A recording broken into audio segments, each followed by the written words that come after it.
President Toshiko Hasagawa convening this special meeting of October 14th, 2025. The time is 9:04 a.m. We are meeting in person today at the Port of Seattle headquarters in the Commission chambers, as well as virtually on Microsoft Teams. All commissioners will be in attendance. Currently, we have Commissioner Calkins and Commissioner Mohammed online. We expect Commissioners Fellman and Cho shortly. So this time, I'd just like to wish everybody a very good morning and thank you for being here so early today. This is a study session for the purpose of receiving briefings on the 2026 aviation, operating, and capital budgets. This meeting is scheduled to adjourn no later than 10:15 a.m. We've built breaks into the presentation for commissioner questions, and I ask that we hold all of our questions until those scheduled break times. This meeting is open to the public and is being recorded and broadcasted. Public comment is not taken at study sessions, but it's available at our next business meeting occurring at 12 noon later on today. And of course, the commissioners always accept written comments for business meetings. So at this time, I'll turn to Executive Director Metric to see if there's any opening comments that he has this morning for us. Commissioners, good morning. And I know it's going to be a long day, so I appreciate everyone starting early today. Commissioners, thank you for dedicating your time to finalize the Port's 2026 budget. At our last session, we reviewed the 2026 Central Services preliminary budget and the Port-wide roll-up briefing. This morning, we turn our focus to the proposed aviation operating budget and one-year capital improvement plan. Later during this afternoon's regular meeting, we will review the draft Maritime and Economic Development Division budgets. We begin this morning with the aviation budget because of its scale, complexity, and impact on the regional economy. In terms of its impact on the region, the airport supports over 94,000 jobs directly and $17 billion in direct business output. Those numbers become exponentially greater when you look at the indirect and induced impacts. The decisions we make regarding investments create the opportunities for economic activity and ideally expanding economic activity.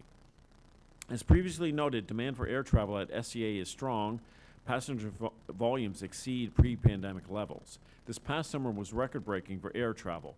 8 of the 10 busiest days in the airport history occurred in the last few months. While passenger numbers and operations rose sharply during the post-pandemic period, non-aeronautical revenue growth is now slowing. Projections show it is increasing just over 1% next year. Increased demand with lower passenger spending is a double-edged sword. Demand increases pressure on our facilities and operations, while lower spending impacts and the revenues that they result in impacts non-aeronautical revenues available to fund upgrades and new investments. As I've shared twice previously, in the first and second quarters of this year, for the first time in my time here at the Port, we saw expenses outpace revenue. Further challenging our situation, construction inflation and the impact of global economic uncertainty continues to be very high. These conditions led me to issue budget guidance this spring asking divisions to focus on closing the expense gap, particularly noting that making small changes today, strategic discussions about our vision for the future, and financial management strategies will give us the strongest possible platform for continuing to invest in customer service, environmental sustainability, and building an airport for the future. You will see the progress we made on this front in today's presentation. We will also highlight the airport's one-year capital program, including key objectives and major projects. The broader capital plan will be presented at that October 28th Commission meeting. Finally, we will highlight the Commission budget priorities that fall within the aviation budget throughout the presentation. I will conclude today's presentation with context about our capital delivery program, as capital drives so much activity and job growth, but it is also the key to maintaining our current operations and the future of the Port. Before I begin, I want to acknowledge that Heidi Papachuk and the aviation financial team for their excellent work in preparing today's materials and guiding us throughout this process. With that, I look forward to the discussion. I'll now turn it over to our interim aviation managing director, Arif Gauss, to begin. Thank you and welcome. And I just wanted to note for the record that Commissioner Fellman joined us at 9:07 a.m. Good morning, Commissioners and Executive Director. Note to self, getting a flu shot and a COVID shot and then watching the Mariners win the highlights in the evening, one day before 3 presentations to Commission is probably not the best idea. But here I am. So, for the record, Arif Gauss, Interim Managing Director for the Aviation Division. So I want to begin by just going through an outline of the aviation presentation today. If I go to the next slide, please.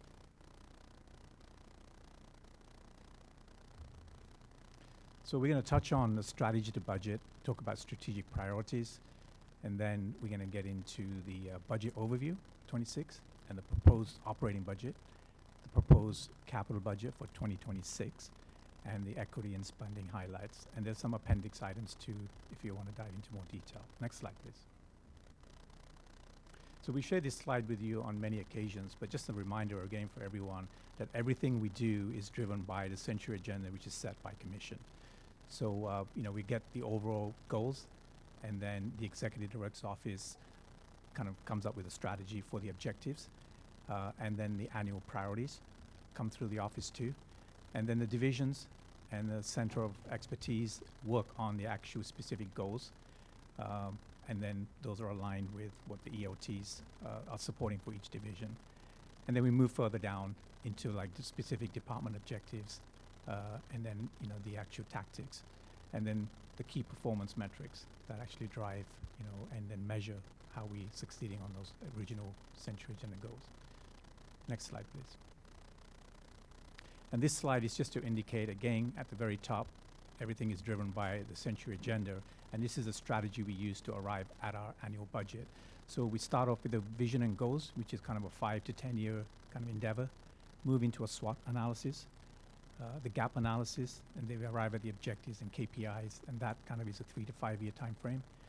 That drives us to develop the annual business plan, in this case of 2026, and then we use that business plan, objective and goals to build our annual budget, and then we have performance plans to measure against those goals. Next slide, please. The reminder of why we exist at the airport. Our mission, Seattle-Tacoma Airport, promotes regional economic vitality by operating a world-class airport, providing an extraordinary customer experience, and being a model of environmental innovation for our region and industry. And our vision is connecting the region to the world through flight, and the journey begins here. Next slide, please. This is another slide we shared with you before.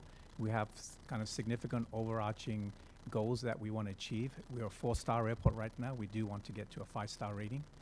We want to make sure that we have a maximum connect time of 75 minutes between flights, a 45-minute from the time you arrive at the clock tower where our airport freeway begins to getting to the gate for the aircraft, level of service at optimum level, and to be in the top 25 ASQ world ranking, to endeavor to be the greenest airport and a leader in accessibility. Next slide, please. Can you tell us what ASQ stands for? Airport service quality. Yeah, it's a scale of 1 to 5, and we'll speak a little bit more about that in our kind of objectives. So setting the aviation priorities themselves for 2026, we reviewed and updated each of the 5 business plan categories. We went down to 5 last year from 10 to consolidate them. But we still approach them by having the mandatory, the wildly important goals, as we call them WIGs, and pretty important goals for the PIGs. I just want to briefly talk about some of the high-level ones for each of these categories. Next slide, please. So for mandatory regulatory, we definitely want to achieve 0 major, intermediate, or repeat Part 139 discrepancies. Part 139, a reminder for you, is safety on the airfield, compliance with federal regulations and how we run the airfield. And we want to make sure we have 0 major and repeat TSA kind of discrepancies. On the sustainability and community side, we want to have our final noise exposure maps accepted by the FAA. We want to complete SEPA EIS for our SAMP NTPs by Q4 of next year. And we want the MTDEPS stormwater permit renewal by Q3 of next year. Next slide, please. So then moving on to the wildly important goals, or the WIGs. For health, safety, and security, we want to achieve 5% reduction from the previous year in SMS major incident rate, safety management system, the SMS. And then employee engagement, we want to go ahead and implement action plans from the 2025 employee engagement survey. And our leaders at the airport are working with the individual groups right now to come up with those plans. On the customer service side, 85% of the customers we hope would experience no longer than 30 minutes to get through the TSA check line. And again, sticking to customer experience, we want to elevate the customer experience during the FIFA games next year and beyond to an overall, we talked about the ASQ, a rating of 4. And as I mentioned, we have the ratings go from 1 to 5. And at this point, we want to be able to achieve 4 next year. Moving on to asset and financial stewardship, we want to increase our non-aeronautical revenue per enplanement by X%. You see, we haven't actually landed on a percentage yet. We're still working on that aspect, and we can come back to you with a specific number. And finally, on asset and financial stewardship, we want to definitely maintain debt coverage at 1.4 or greater. Next slide, please. And finally, the pretty important goals, or PIGS as we call them, on the health, safety, and security. We want a safety evaluation score greater than 90%. Asset and financial stewardship, we want critical infrastructure planning and development.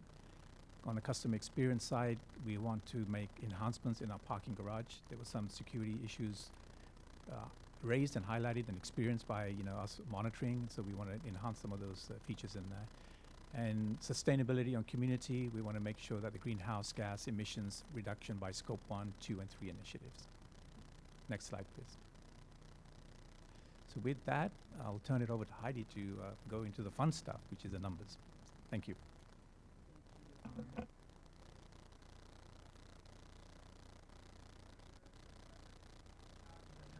finances budget. So today I'll walk you through the 2026 operating budget and the 2026 capital budget. For today's budget context, Clerk Hart, we can't hear online.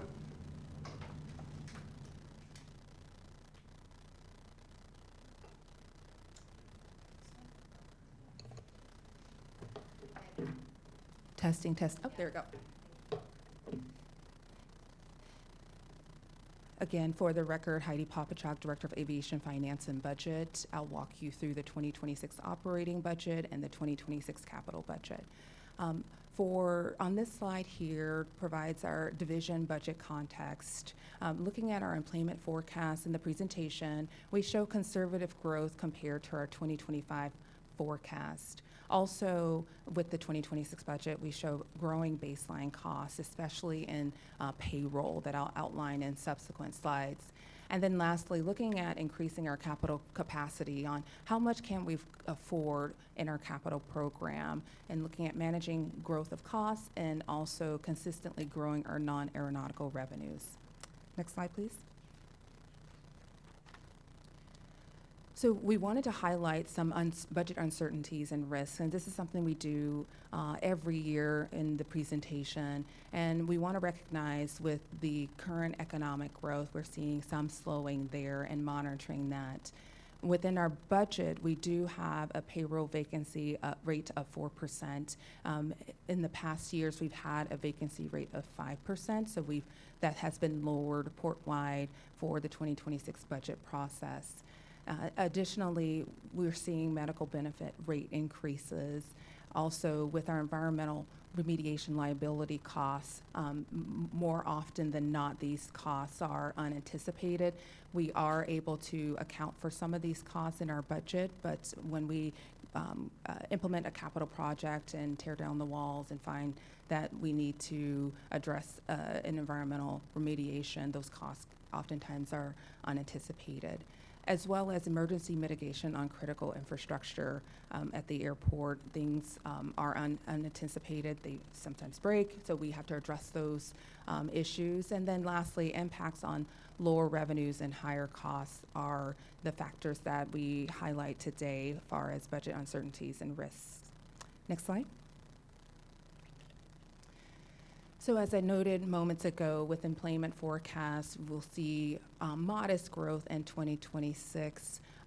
Compared to 2025, we're showing about 0.9 million increase in passengers. As you can see in the orange bar is showing our 2025 forecast, and the blue bar to the right of it showing our 2026 budget of passengers for 54.1 million passengers.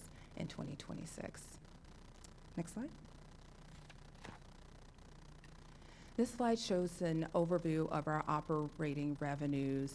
As you can see, the green segment of the bar for 2026 is our aeronautical revenues at about $616 million. And then the blue bar segment of the bar, $377 million, is our non-aeronautical revenues.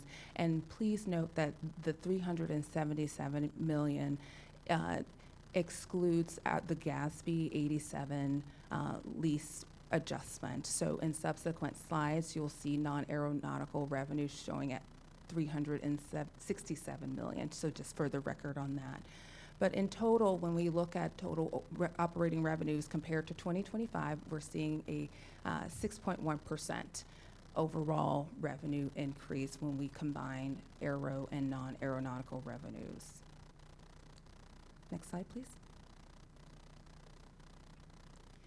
And moving on to our capital program spending, we are budgeting $5 million higher in 2026 for our capital spend when compared to 2025 capital forecast. And as this commission will receive a subsequent briefing on our capital program forecast later on this month, but here illustrates our 2026 capital spend.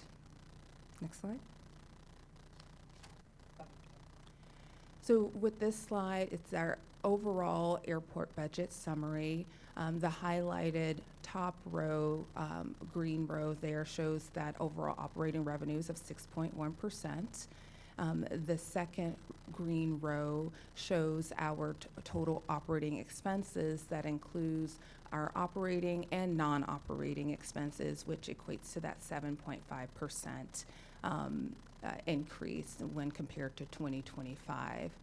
And then the last green row is our capital expenditures. As I noted in the previous slide, the 2026 budget for that is $836 million.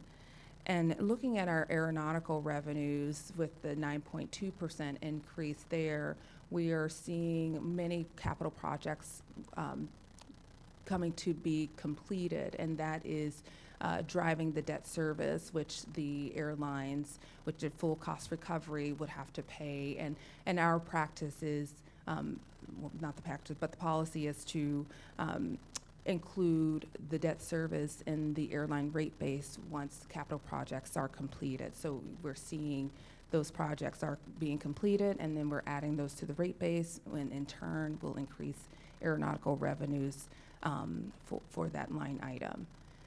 And then secondly, looking at the non-aeronautical revenues with primarily, as I noted, the $367 million, that includes the GASB 87 lease adjustment. We're seeing with our public parking a lower drive-up demand there, but overall non-aero revenue is growing modestly, and we're looking at ways to increase that revenue stream in the coming months, and so we'll continue to keep the commission apprised of those efforts. So that's essentially kind of the overview of the budget summary. We can move on to the next slide, please. Next slide, please. So looking at the total airport operating expenses, as you can see on the top line, the payroll increases 9.2%. And a key driver of that is that we had a number of contracts that were ratified and approved and that were not contemplated in the 2025 budget development. Those contracts were approved in 2025, and we have included those, the retroactive payments and also true up to salaries in our payroll line item for 2026. So that's a key driver of that. In addition, we included a 4% COLA and pay for performance assumption for non-represented positions. And as I noted earlier, with the medical benefit rate increases, those are captured as well. But just those are some of the key drivers for payroll. In addition, we annualized 2025 approved FTE positions because we budget them for 6 months. We also added 10 FTEs for 2026 that are also included in the payroll line, and only half of those salaries are included in the payroll line for 2026 for those new positions. And overall, looking at, again, when you look at the green line down at the bottom, the total operating expenses, that's with the lease expense, so that's including operating expenses and non-operating expenses of, with a total of 7.5% increase. Next slide, please. So this slide just provides a crosswalk and a kind of in a row form of how we arrived to our 2025 budget. As you can see there, the top, looking at our 2025 approved budget, then removing those one-time items, making those cost reductions and charges to capital with 7.2 million, and then adding in those cost increases and changes to our environmental remediation liability, 36 million. And then we arrive at that 2026 baseline of approximately 400 million. Then the next row highlights our budget requests, about 26.4 million. And then with the 2026 proposed budget that's before you today for airport direct charges is 426 million, approximately 7.5% increase when compared to 2025. Next slide, please. So with this slide, it's our waterfall chart. It's essentially the slide previously shown, but in a more detailed way. So you can see a number of ins and outs and some of the drivers. And with this waterfall chart, just want to do the crosswalk of those many changes. I won't go through it today, but this is for you to review at your leisure. Next slide, please. So as RF mentioned about our business plan categories, the aviation leadership team took a deep dive into our budget requests and to ensure that they are aligned with our business plan categories. I'm really proud of the leadership team because we had about $43 million in budget requests, and we were able to deliberate and agree on getting that down to $26.4 million in budget requests, and this is how those budget requests aligned with our business plan categories. Next slide, please. And with some of our largest approved budget requests, we have our transportation security exit lane staffing. This is to ensure that the TSA agents are at the checkpoints versus at the exit lanes, so we can ensure that our passengers are getting through the checkpoints faster. Also looking at the expense components related to capital projects, that's $2.6 million. So as capital projects are completed, there are some expense related items that we have to pay for, such as furniture and the like for instance, Concourse C expansion projects. So that's one example of that.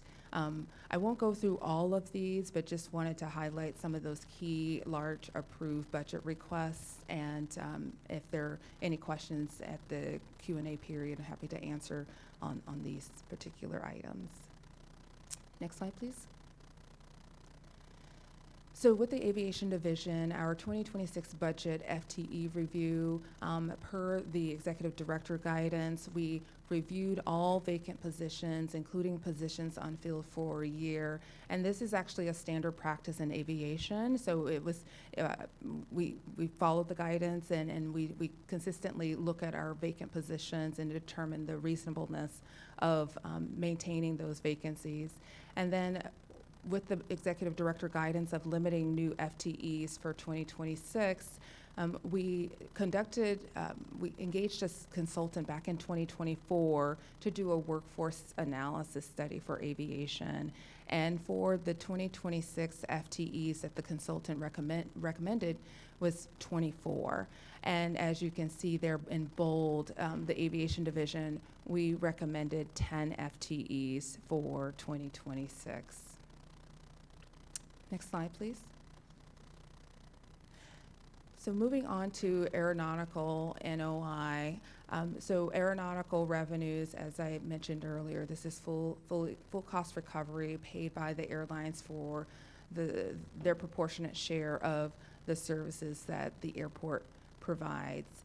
And with the aeronautical revenues, as I mentioned earlier, seeing a 9.2% increase, primary driver is because of those capital projects are completed, and now we are charging them for the debt service of those capital projects. Next slide. Moving on to the non-aeronautical NOI, as I mentioned earlier, looking at the total non-aero revenue, it is showing at $367 million for 2026 due to the GASB adjustment. It's actually $377 million when we include the lease components.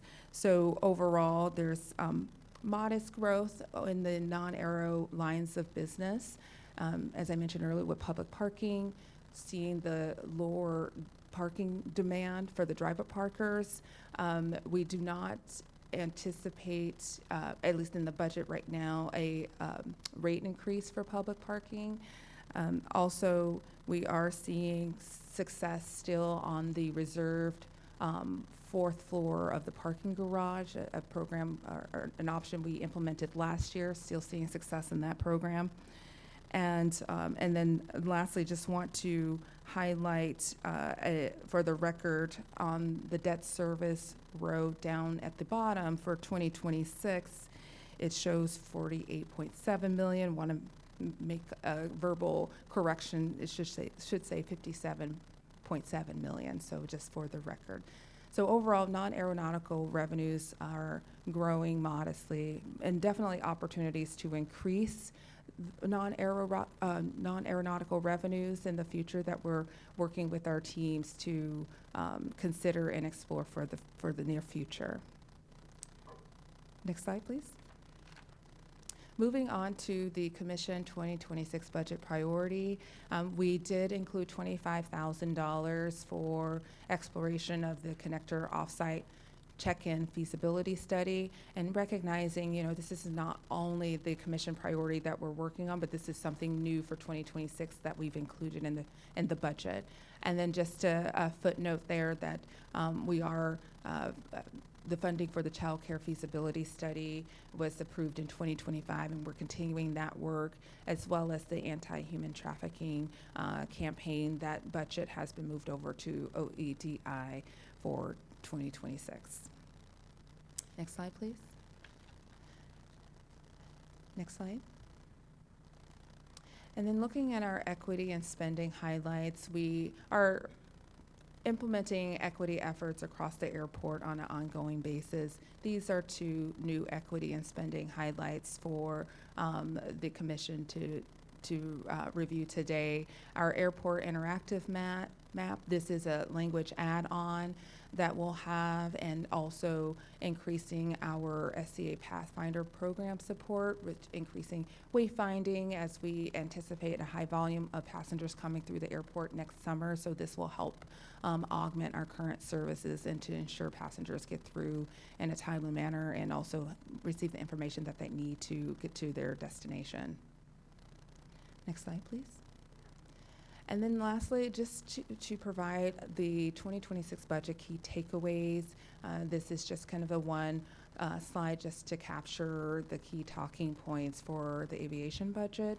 And that concludes my presentation, and happy to take any questions from commissioners.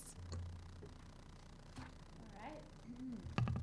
Great. At this point, I'll turn to my colleagues, see if they have any questions, beginning with Commissioner Calkins. A couple of questions on parking in particular. I was curious to see that revenues for employee parking dropped, and yet I keep hearing from many of our employers at SEA that they're scrambling to find spaces for employees to park. So why is there a disconnect there? Yes, so we did enter into a lease for the master park lots to help with employee parking, and right now the those lots haven't opened just yet, and we have in the budget an assumption for those lots to open in September of next year. So there's been a delay, and that's where you're seeing that employee parking component. All right, and then in terms of garage parking revenue, I wonder if we might consider doing what any other business would do, which would be to advertise our services when there's a drop. I don't know if we already do that, but this is one of the areas where the port as a public agency, but also operating in some spaces in a free market, including where folks have options and where to park or how to get to the airport. I wonder if there might be some residual concern from the traveler based on experiences over the last few years in which it was hard to find parking at the garage. Just a little bit of a reminder that not only is it available, but there are new services that make it even better, like being able to reserve your spot. And so to the extent that we do already have an advertising budget, I'm curious to know about that and whether we'd consider doing more of that to try to entice some folks back to the airport garage. Excellent question. And I have my colleague here, Jeff Wolf, who's the Director of Commercial Management, can speak to more of those efforts. Good morning, Commissioners. Jeff Wolf, Director of Commercial Management. So just a quick overview, just as a reminder. So commercial management oversees 5 business lines at the airport. So parking is the largest in terms of revenue. Our dining and retail program, we have landside activities, which is ground transportation, rental car. We have our conference center, and we actually make money off the conference center, as well as then facility services. So those are the 5 business lines. With parking, so yes, we do. We got approved in terms of marketing and advertising budget, and we've had a renewed effort this year, Commissioner. You may have seen, actually, I've seen them even at the airport where we're not utilizing clear channel space and we have space. We're actually putting up, reserve parking and try it out. You may also see on the garage elevators. So on the doors of the elevators, you get off on the 4th floor. You should see on there, just keep hitting it, on those doors, you should see advertisements for reserve parking along with other business lines at the airport. So that was a renewed effort that we really wanted to undertake this year, and we will continue it. We are trying to push parkers to reserve parking because, as Heidi noted, the drive-up parking is a little bit more sensitive in terms of price sensitivity. So we're seeing a little bit of a drop-off in that drive-up, but we're seeing that within the entire market. So we collect information from the city of Sea-Tac in terms of parking tax data that they collect on every parking transaction, and includes us and all the offsite. We're seeing a steady decline through this year in terms of not only our drive-up, but off-site parkers that are losing transactions. We're not entirely sure where they're going. We're not seeing necessarily an offsetting ground transportation bump. So our thought is that they're moving to the private vehicle pickup and drop off. We do see in our planning passenger survey, when you look back to 2019, we collect information from passengers that are about to get aboard a flight. And one of the questions that we asked is, how did you get to the airport today? And back in 2019, light rail was 4%. We're at 9% now. Just another data point there. But we really are pushing that reserve parking just because of the higher price point. So $47 a day in reserve parking, $37 a day drive up. And so the more that we can get people to transition and try out reserve parking really helps our revenue. So. Commissioner, if I can just add on to a little bit, my goal is with the team is to get more creative in terms of bringing in additional non-aeronautical revenue, and the parking garage is one of those assets that we'll be looking at also. We don't have concrete ideas right now, but since there is capacity and that that's not being utilized, we do want to explore with the team anything that's practical, doable, that can utilize those parking bays to bring in some additional revenue. So that's a lot of discussion that's going to take place with additional assets around the airport too, in terms of just put on our creative hats. How can we pull in more revenue? And if I could just add, we are looking at expanding the reserve parking product from the 4th floor, or in addition to the 4th floor, up to the 5th floor. There's a lot of logistics to work out with that and how do we offer it, but that is in the business plan for next year. Secondarily, we have not included in the budget a rate increase. in for parking, but that is something that is always something we consider, especially since it's been over 2 years since we last did a rate increase, trying to keep up with inflation. So that's another area that we'll look at if we want to explore that. So I know there's sensitivity there, but it's an area that we can look at. So I think it's an area that would benefit from just some classical economic modeling to see where is the elasticity of demand based on price. And in addition to that, you know, we want to sell the convenience of the garage compared to its competitors, and the sort of peace of mind of knowing you'd have a spot if you arrived, and I think that's what the reserve parking does. I'm interested in knowing, you know, we have this app asset as well, and as a relatively frequent traveler, I'm not, you know, one of those like consultant type travelers that's every week in and out, but I appreciate the routine that comes from knowing I'm gonna get the reminder to check in, I will have done my spot saver, you know, there's a sort of rhythm to it, particularly for the most frequent and likely the folks who can expense their parking.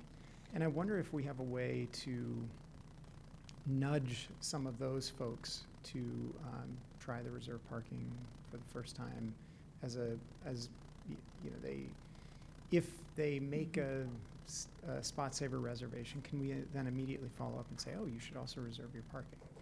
So that if we have a touch point with a consumer, can we figure out a way to use that as a sort of targeted marketing approach too? Just some thoughts. yeah, those are great thoughts. You know, the reserve parking program, like you said, one of the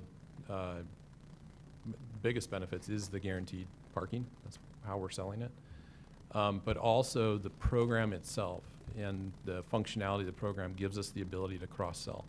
So like you said, and we do today, we cross-sell lounge access, but there's no reason we can't expand that. So it's just a matter of, and then there's the reverse. So not only from the parking side, and that's where we do it now, is when you reserve, then you have these other products you could buy, we could flip it. So when you do something else, you could add in reserve parking. But those are just system items that we need to work out, but that's what we plan to do. So And it's a good thought. It came up in my briefing on this too, but I think there's an opportunity there for ADR where, Right. you know, I'd mentioned an increased use by the airlines of that check-in moment to also make sure that they've ordered their food for the plane. Right. And it got me thinking, well, shoot, if you know you're a spot saver 8:15 appointment, why not pick up your food from the Starbucks right outside of security at 8:30?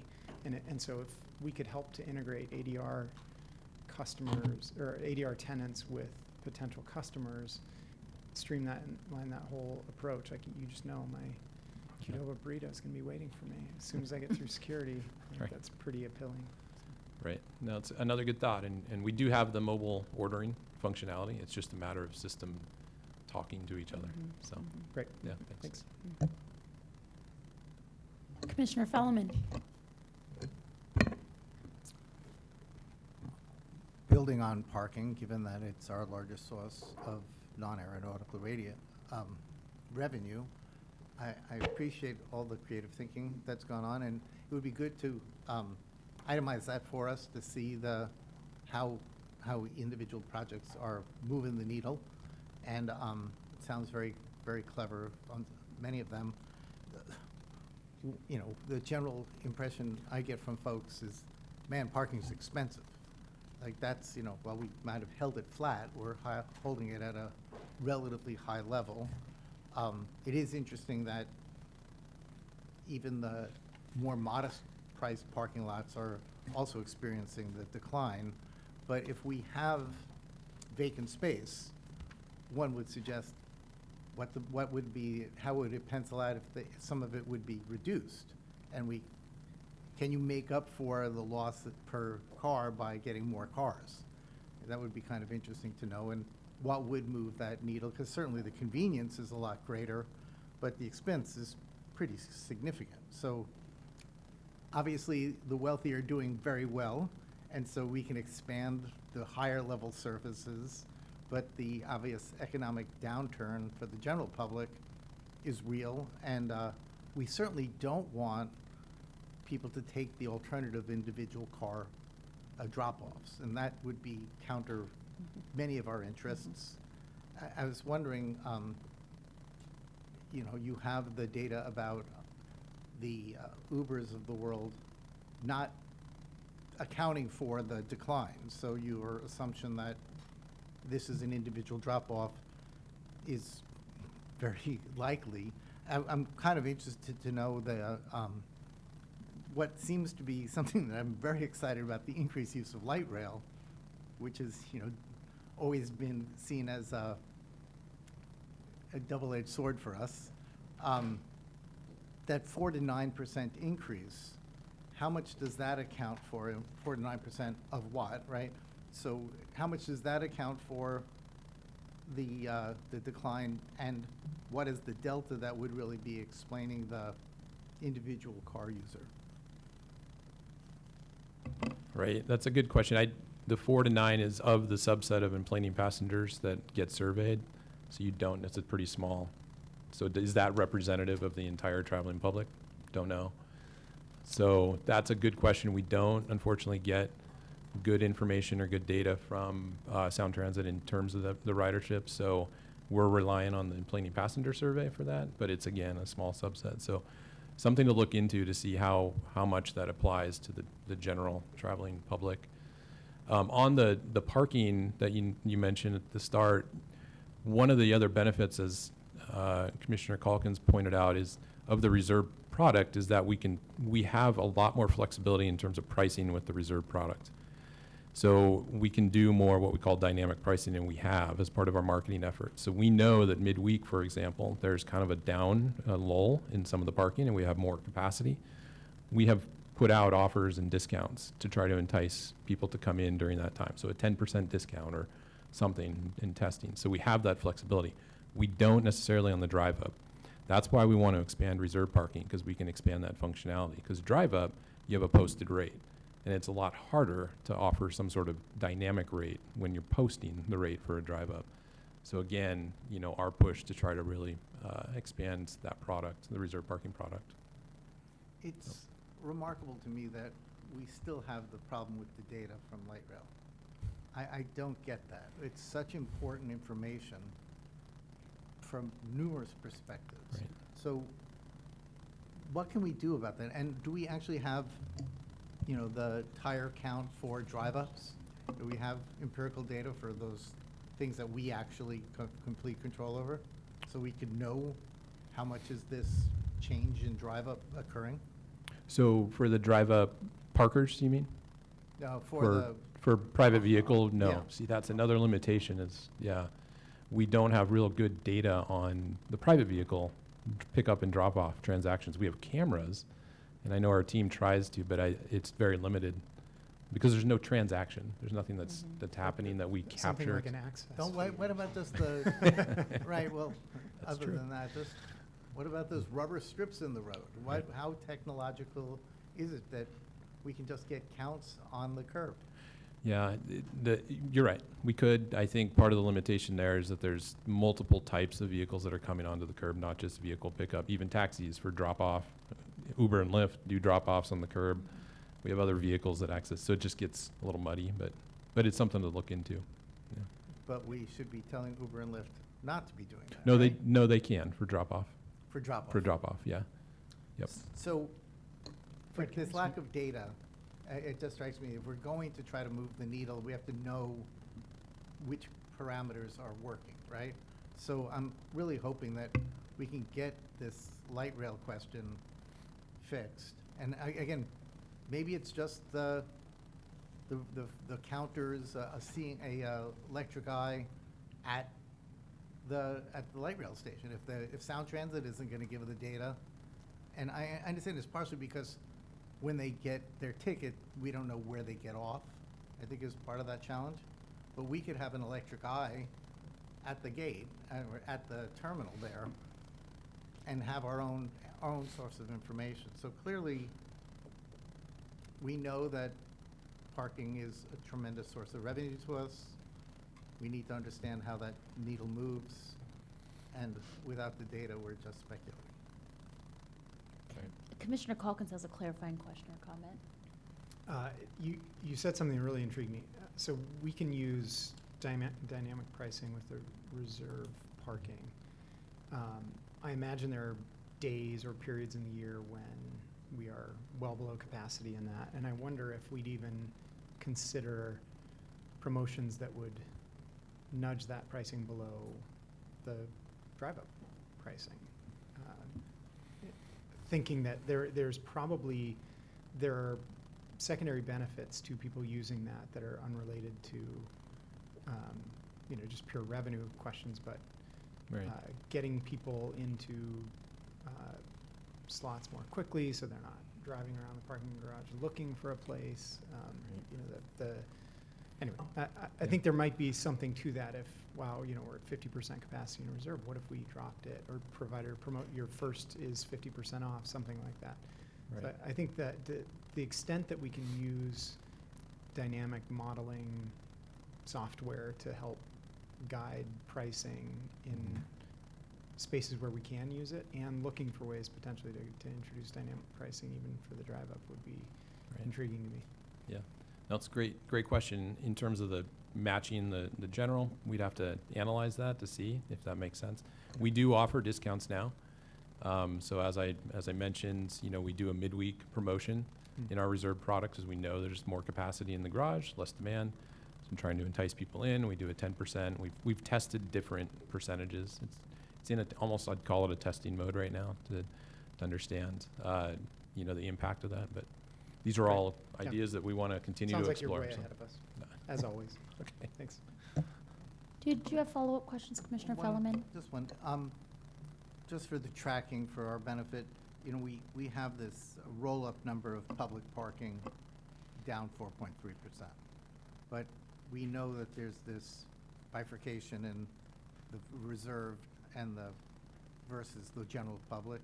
Is that broken out someplace that I'm just not seeing on slide 26? That's obviously a parameter to track, right? To see whether we're just making a product better for the wealthy. It is not in the presentation, but we can get that information for you. Again, just you're moving all these different variables. Let's see which part of that spectrum are we affecting? Right. I would guide you to slide 57.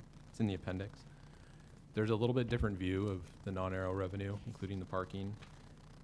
The comparison that you're looking at in that previous slide, that's the third time I think I've hit it, is to the budget in 2025, which it was pretty optimistic for our budget for this year. What this slide, on slide 57, shows is a comparison to year-end forecast, which we think is more realistic. So it's a little bit less of a decline. So next year's budget is a little bit less of a decline compared to 2025 forecast.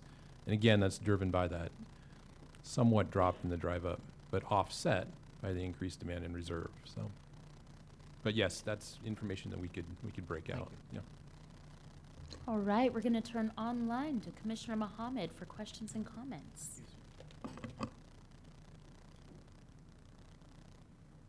Thank you for the time. Actually, Commissioner Fellman and Calkins asked a lot of the questions I wanted to ask. No questions at this time. Thank you.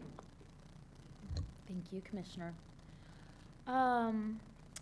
Great. Well, so can you clarify for me, the capital budget briefing is going to come before us on the 28th? Okay. That's correct. Okay. And then, so I understand that the non-aeronautical revenues aren't where we thought they were going to be, but from what I can tell in your presentation at $367.3 million, it's still 41 million above where we were at 2023 and 19 million above where we were last year. So can you just describe for us, sort of on a high level, what this shortfall actually signals for our financial condition? So for the non-aeronautical revenues, so looking at our capital program, we have capital projects that are also funded by non-aeronautical revenues. And so that creates pressure to the debt service associated with those capital projects. And with all of our capital projects, there's a combination of aero, non-aero contribution, And when we're not seeing significant growth for non-aero revenues, then that limits our capacity for non-aero proportionate share of capital funding. So we're looking at all of that, the revenue allocations for non-aero. We also are seeing higher allocations of costs going to non-aero as well, as far as the expenses. And so that creates additional pressure. So those are the types of things we're looking at in the near future to stabilize and ensure that we have internal policy thresholds that we need to meet. And so just in a very snapshot, that those are the types of things we're looking at, and anything that you want to add, Ara, for the Executive Director. That's a great question, Commissioner. I'm just going to add, it's directly linked to the expenses too, right? So we're seeing revenue growth still happening, but it's slowing down. And then expenses are increasing at a faster rate. So that's where the crunch comes, right? Because of the delta is kind of like you don't have as much cushion there to apply that money towards your capital program. Right. Just wanted to clarify that we're still in excellent financial condition, that we're moving forward with our capital projects. We'll have greater details about those capital projects at the end of the month in a public presentation. Executive Director Metric, was there something you wanted to add? Thank you, President Hasagawa. I just wanted to add to what was said is that it just, it's those additional things. It's the the leveling off, the weakening of that. Our costs grow. There's their expenses grow, and then that when the projects come online, as Heidi was saying, is that share. There's a share that comes out of non-aeronautical revenue, and those projects we're putting online. Those are great projects, but we have to pay the debt from that. So that's added pressure. So those multiple pressures on that. So that's why the growth overcomes a lot of shortfalls on the other pressures. So, but that's when that weakens. It's just something we have to look forward and analyze and take that action as soon as we can, if we can increase the positive side of that. And we had a robust conversation about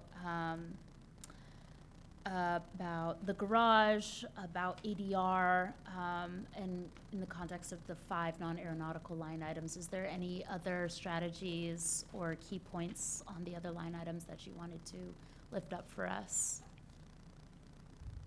for non-aeronautical? Right. So, and just to clarify, there are other lines of non-aeronautical business, just not under my group. So we have another group at the airport, our business and properties, that oversees some of the lines of non-aero as well. So one of those is our lounges. So we know that there's significant investment in lounge growth. As far as other opportunities, even within our ADR, two of the areas that I'm most excited about is our duty free and expanding the duty free. I see a substantial opportunity with expanded duty free with our international flight growth that we're seeing. And that project is in the works. The second is what we call sponsorships. And it's an extension of advertising, but it's kind of a new realm. And we're really starting to pick up and see interest in the market from what we might call sponsorships. Just new ways of, I'll say advertising, but it's a little bit different than just straight advertising. So those are two areas within our ADR program. Within our ground transportation, we are seeing some new business lines pop up, as you might be aware. So like a peer-to-peer car sharing. We are on the brink of entering into a pilot agreement with car sharing program offerings. So a new revenue stream there. We don't know exactly. That's kind of the point of the pilot, to see how much activity actually occurs with the peer-to-peer. But that's an exciting area that we're looking into in our ground transportation. So I think That's there helpful. are. That's good. really insightful. On the last slide for non-aeronautical, I'm not seeing those line items represented here. but there is tremendous commission interest in lounges and peer-to-peer car sharing and some of the other items. So maybe there's a way to be able to build that in just for visibility's sake. In the context of that, it's not having the growth overall that we anticipated. So having understanding in that and visibility to that would be helpful. Right. And I would, Commission President, guide you back to that. There might be just a slightly different view on slide 57 that does break out some of Let's those. see, yeah. Oh, is that later on in the presentation? Oh, it's just part of the appendix Oh, the appendices. of this, You yeah. gotta love appendices. And it's page 59 of your packet. If Okay. you're looking for that. Oh, Thank you okay. for pulling that up. I Yeah. really appreciate it. It just has a little different view that, like you mentioned, the lounge is listed in there There, okay. in the middle section there, I business see. and properties, so. Mm-hmm.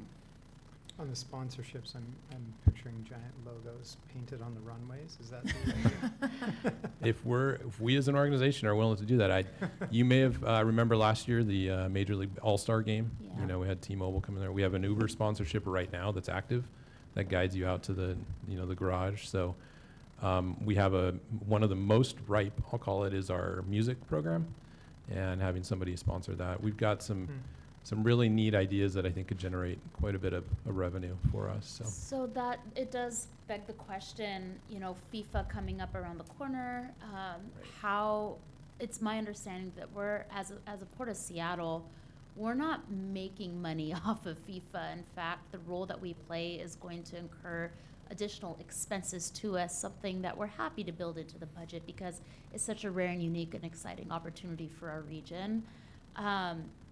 As it relates to are we considering that as non-aeronautical expenses for advertising? Like, how is that represented here? So we don't have any specific World Cup revenue built into the budget Okay. because we just don't know at But this expenses. point. Expenses, I don't know. Do we? And I'll maybe turn it over to Heidi. Yeah, and Julie Collins is on the line as well, but we work in partnership with Pierce and Director of External Relations to come up with the various proposals to ensure that we are at the airport, ensuring that the increased volume of passengers next summer, we have the equipment and the resources that we need to ensure that they reach their destination. As I noted in the equity and spending slide, that increase in SCA Pathfinder support program, that's going to help augment the current program to ensure the passengers are getting to where they need to be. We also have a request for additional signage that we'll need and equipment that we will need just to anticipate a high volume of passengers. And I see my colleague Julie Collins has. Julie, do you have anything to add here?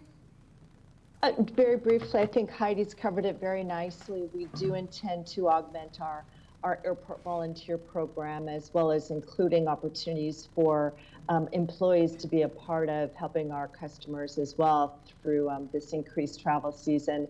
To your specific question, we were talking about advertising, and in working with Jeff and his colleague Kalia, we know there is a lot of interest by Clear Channel, by its clients, in advertising during the World Cup. There are some pretty specific advertising rules during that time in terms of global advertisers that have FIFA designations, but we certainly see a great interest to have robust advertising during that period that we would be working with through Clear Channel. Okay, and then noting for the record, Commissioner Mohammed joined us in person at 10:01 a.m. So Heidi, you mentioned that we had a 0.9% increase in passengers. I would assume we're anticipating a bump for next year around the FIFA World Cup, and I wonder if that's incorporated into your modeling here. And can you just maybe articulate how revenues are assessed or associated with passenger volumes for the Port of Seattle? So let me take the passenger number. We don't know at this point for sure that there'll be a lot more additional passengers flying, right? We don't have the summer schedule yet from the air carriers. The air carriers have the option of adding additional flights. They could upgauge. They could put on larger aircraft. But But the thing is, our flights are pretty much, we have very healthy load factors, right, in terms of the number of seats that are taken on each flight already. So unless they're up gauge or add additional flights, we're not anticipating huge increase in passenger numbers from the existing operation, like in terms of like the fleet mix and everything. Now, we definitely will see more people in the region because they will come in here from other modals as well. But it's yet to be seen. And, other airports in the region could also bring in additional passengers, charter flights and everything. But whoever does come here, we want to maximize, the experience that they've achieved. And also, we want to see if they can do more spend at the airport to bring in extra revenue for us. And just quickly going back to the advertising sponsorship, you've all traveled all over the world. I think you and I, coming from Europe myself, the first thing I noticed in the US airports was there's a lot of assets, blank walls and et cetera at the US airports, which typically they haven't utilized. So we need to balance, right? We need to balance how much advertising sponsorship you're doing versus customer experience. But I think there's room for us to engage more in that area, bring in additional revenue. So we're working with the teams on coming up with creative ideas. Okay, and then just the last question, because I'm getting the nudge that I'm over time here, we have another presentation. On slide 23, those budget requests, they're coming from the different departments. Is that where they're coming from? Correct. Yeah, and these are a mix of aeronautical and non-aeronautical requests? Right, Okay. there's a share, yeah. Okay. Great, I will hold the rest of my questions and we can move on to the next presentation. Thank you very much. Commissioner, if I can just tie up, Madam President, if I can just tie up with this, is saying we are aiming towards coming back to you in early next year, probably February, to talk about, brainstorming on additional sources of revenue as we go into 26. So we'll report back to you on that. And appreciate all your thoughts on those. Those are great ideas as we go forward. Thank you, Executive Director Maciek.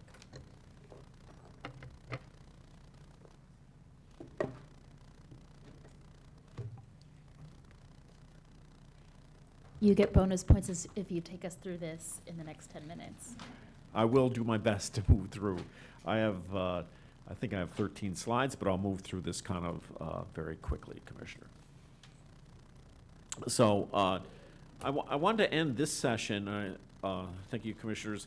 I want to end this. We started, saying is that our capital, we're going to be discussing that on the 28th.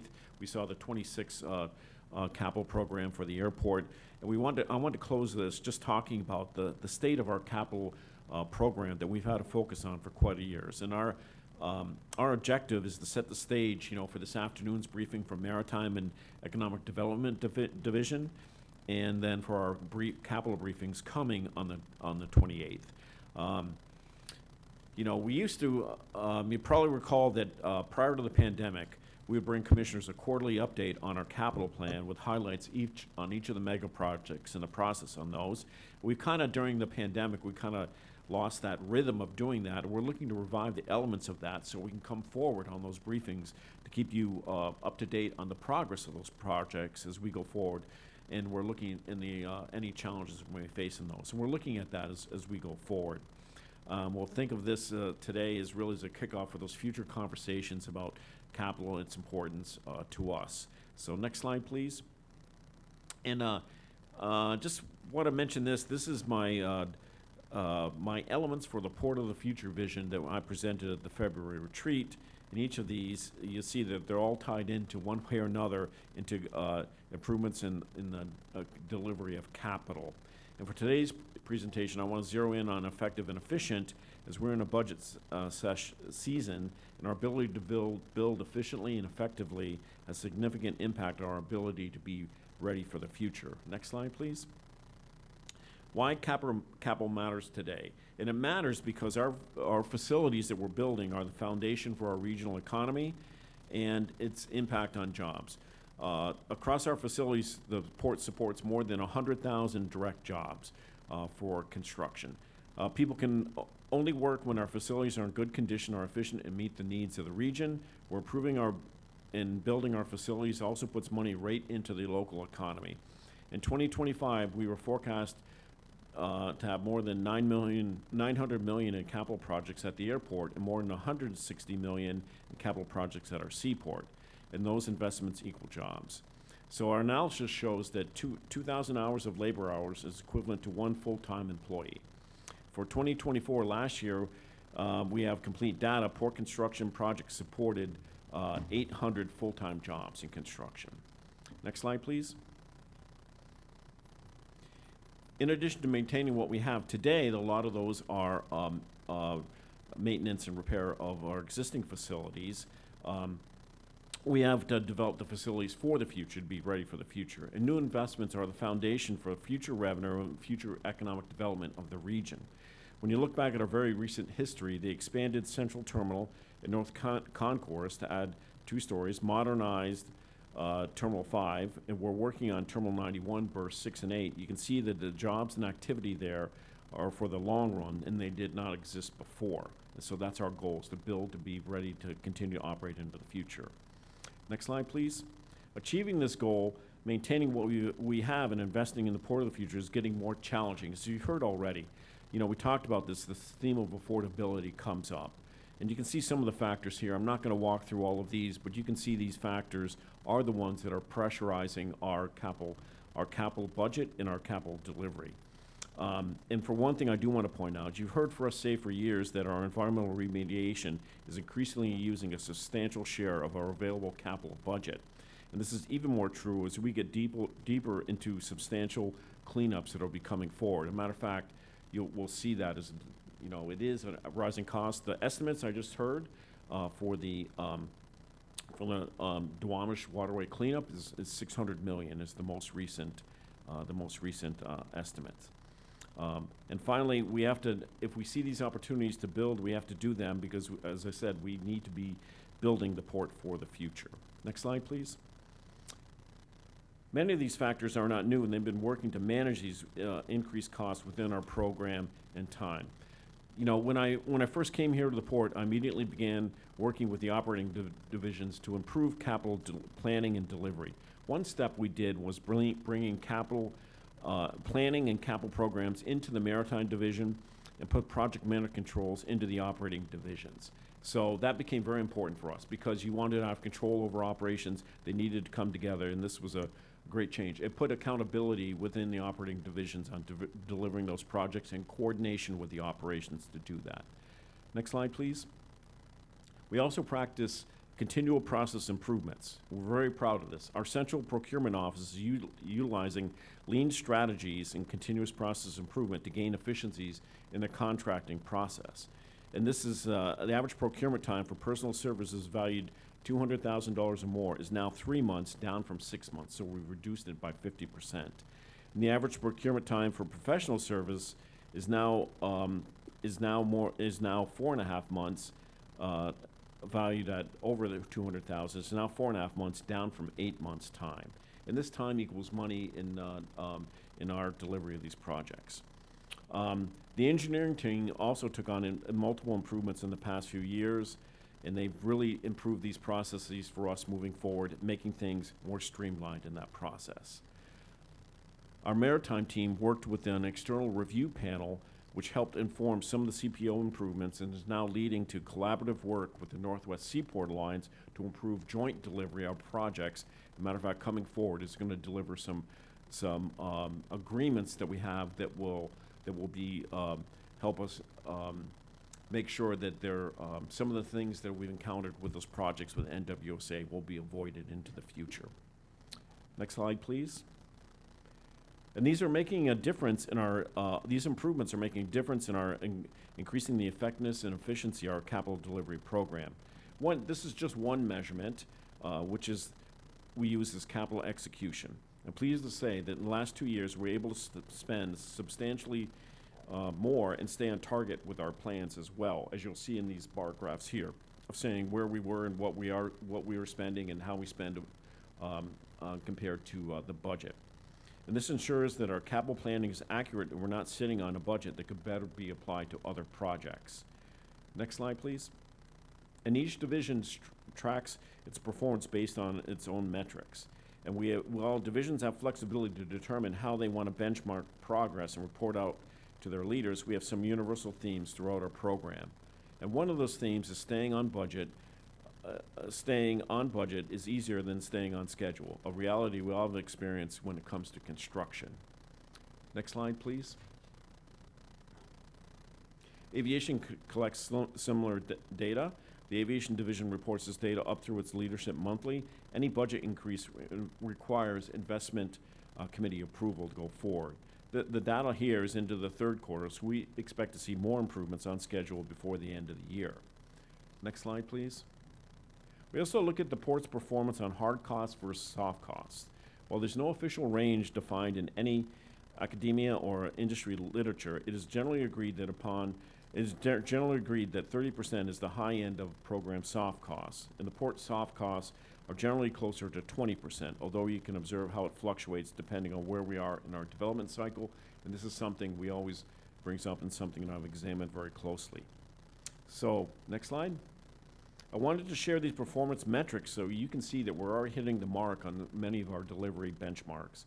This means we'll continue to stress improvements to reduce costs and schedule, and we need additional strategies to meaningfully improve capital capacity that we were talking about today.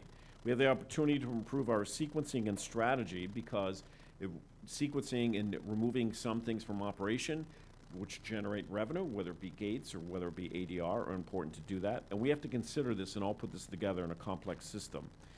And we're ready to do these, ready to look at other and innovative ways, including looking at partnerships such as ground leases around the airport and seaport and other capital delivery approaches which could be be successful for us. So, and I will say is that every local government faces affordability challenges today. We've seen that in Sound Transit. We've seen that in WashDOT. And we need to work with the regional owners to hopefully lower the cost of building throughout the region. And so, you know, when we can't execute capital, we are leaving you know, jobs on the table or jobs that we can't provide for those within the trades. And finally, we know that technology will continue to be part of our strategy to model outcomes, improve delivery. There's a lot of promise with AI to help us improve our capital delivery as well. So, next slide, and this is the last slide. Commissioners, I wanted to have you have this context about the efforts that we are making, you know, to be efficient and effective in our everything that we do in our capital delivery programs. So that even as we ask to approve the budget in November, we have more work to do to increase our capital capacity for the future. We have some of those ideas we're talking about today. I want to note that we do have our new Chief Financial Officer starting on October 27th, and I look forward to Chris Wimsett joining us for this work. And I'm asking the operating divisions to take a deeper look at our, not just in aviation, but in maritime as well, looking at our revenue opportunities and our long-term strategy, how they all work together. And as I was saying is we'll bring these to our planning retreat in the first quarter of next year to talk about that farther. So that was just the overview, and I wanted to set the stage for our, you know, our further discussions for the rest of this year and into next year. Thank you, Commissioners. Well done, sir. Thank you very much. One request, is it possible for our new CFO to join us on the 28th for a meet and greet with commissioners? I think we're setting those up. We'll look at his schedule, but absolutely, yeah. That'd be wonderful. Thank you. Okay, brief questions and comments from my colleagues, starting with Commissioner Mohammed. Thank you, Executive Director Metric, for the presentation. I really appreciate your thinking and strategy around this. I did have a couple of questions. You mentioned on slide 5 the environmental projects and cleanups that we're working on. You said 600 million. Is that the amount projected for the Port of Seattle's portion? Or is yes, that's our project. And yes. Can you share a little bit about the timeline? At times I am recused from the Duwamish River cleanup discussions, Well, but I'm moving just into curious the for design. the We're benefit of the moving into public. the design phase of that, so we're moving into the design phase of that right now. And so those are the current estimates right now. So. Okay. Commissioner East Water- Feldman. Yeah, the I East have Waterway. one I'm sorry, I additional said the question. Lower Duwamish, Commissioner but Mo- it was the East Waterway. Sorry, my button's acting funny. Commissioner Mohammed and then Commissioner Feldman. And then I also, on slide 12, you mentioned about the cost of supplies for construction projects. Yes. And obviously, that is only, the costs are only increasing. Some of it has to do with the political climates that we're in, when you think about construction. So what's the strategy with some of those changes that are coming about and how that will impact timelines? Well, we'll have to, I mean, one thing's for us, there are impacts. We don't know exactly because there was tariffs on aluminum and steel, and some products come from Canada. A lot of wood products come from Canada.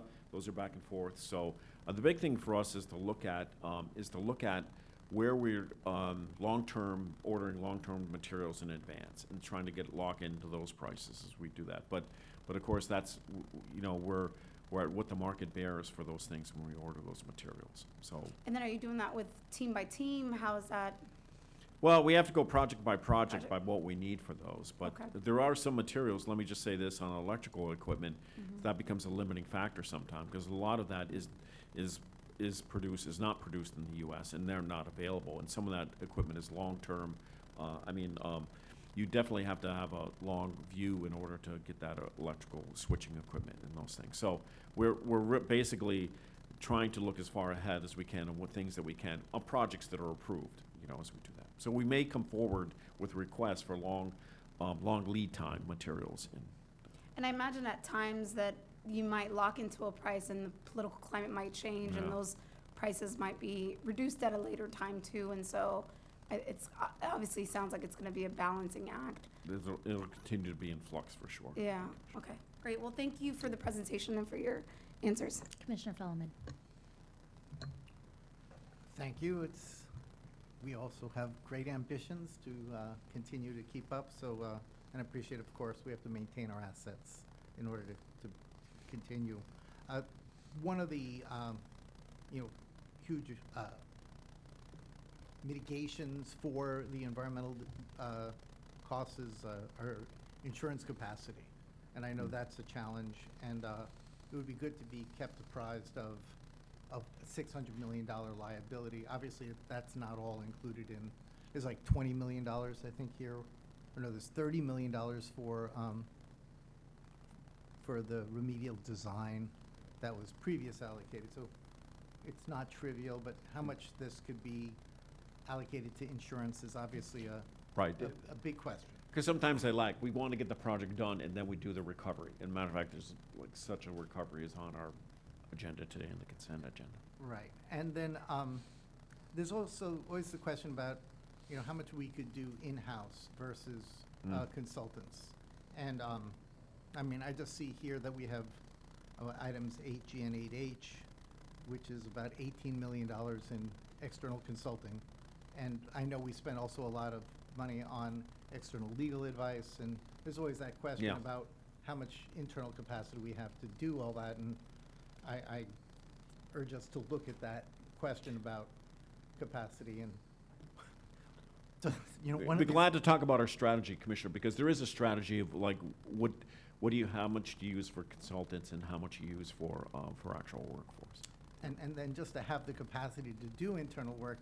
On page 5, I always take some amusement when I'm sitting in my office and seeing our one workboat, that yellow one, running back and forth in terms of, I think that is our vessel. And to the degree we can do more internally, we might need some better assets to be able to conduct some of that in-house work. So I just throw that out there. I couldn't get to say it before, but with sponsorship at the airport, obviously there's also like spotlight advertising that's got some capacity or capital capacity, and I know how much space we allocate to that is a question, and I know the tourism folks are looking at taking some of that in-house to have control over what we want to say. So there's a balancing act there. But I recall decades ago that we had like the entire airport advertising BP, and it was offensive to me. So I just hope, if we're going to do FIFA or something like that, that's great. But, to see one company, obviously they provide our aviation fuel, so it's a company that's important to us. But to see any one commercial entity take over a public entity is not okay, even if they'll spend a lot of money. But that was many years ago. I haven't seen anything like that since, but I just throw that out there as sponsorship good to an extent. Commissioner Calkins. Quick two thoughts. The first is, I think a lot of this is couched in a larger conversation around the need to streamline permitting in major capital construction in the United States right now. That I'm certainly among the folks who think we have sort of, we're erring too much on the side of caution now, and we're in a period where that's actually creating greater harm than expediting some of these projects that are sorely needed either for safety or environmental considerations or for community impacts. And particularly when we keep in mind that most of the costs associated with major capital construction are outpacing inflation. It means the longer you wait, the more you pay in real dollars. So the fact that you have done such a tremendous job both driving down our internal processing of these projects and also more closely matching budget to reality, to actual spend, I think indicates, you know, we're looking at our own house, but we really do need to participate in a state and federal conversation around streamlining permitting. The second question that I think we should take really seriously is the ability of our partners to undertake some of this work for us. We have run what I so far perceive to be a fairly successful experiment in the, I forget what it's called, but the North Main Terminal ticketing program. Somebody's Gateway. got the name The for me. Gateway. The Gateway, where we partnered with Alaska in an approach we hadn't taken very often, but that allowed someone else to use some of their expertise to quite honestly expedite the project, and from the port's perspective, to take on some of the risk associated with that project. And so I do think in some of these major capital construction, whether on the aviation or maritime or economic development side, examining each project through that lens is important too. Thank you, Commissioner. Seeing no further questions or comments at this time, Executive Director Metrick, do you have any closing comments for our special session? No, I don't, Madam President. Thank you for you. Thank you very much. Well, seeing no further comments, the time is 10:26 and we are adjourned. We will reconvene here in public session at 12 o'clock p.m.